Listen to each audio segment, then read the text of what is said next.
नमस्कार सेवा सम्पूर्ण चिरपरिचित आफन्त साथी मित्रहरूमा यो अञ्जन प्रवीण किरातीको तर्फबाट पुनः दर्शन नमस्कार।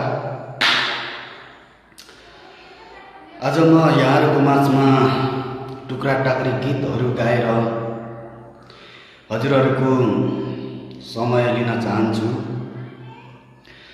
भनिन्छ सङ्गीतको कुनै सिमाना हुँदैन, जीवन्त हुन्छ, अनन्त हुन्छ, विशाल हुन्छ। त्यसैले त होला हरेक व्यक्तिको कोमल मुटु छुने माध्यम बनेको हुन्छ गीत सङ्गीत।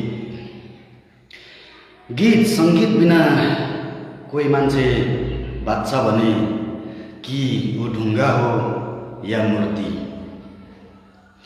किनकि ढुङ्गा अनि मूर्तिलाई नछुने मन हुन्छ, न अनुभूति नै हुन्छ।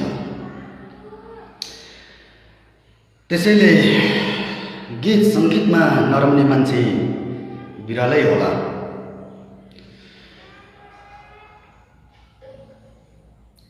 यो दुनियाँ यो संसारमा गीत सङ्गीत बिना नरम्ने मान्छे सायद कमै हुन्छन् होला भन्ने मेरो बुझाइ हो साथीहरू। त्यसैले म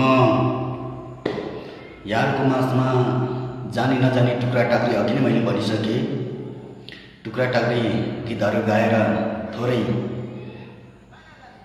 आफै रमाइलो गर्न लागिरहेको छु। प्लिज यहाँहरूले पनि हेरिदिनुहुनेछ र हजुरहरूले हेरेर सुझाव सल्लाह दिनु नै हुनेछ भन्ने मलाई पुनः आशा अपेक्षा गरेको छु। आदरणीय साथी अथवा सम्पूर्ण मित्रहरूमा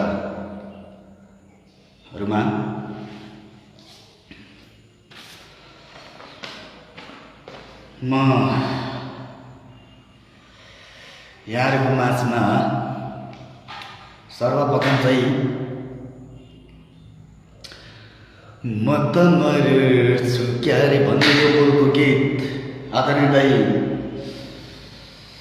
जगदीश समाल दाइले गाउनु भएको यो गीत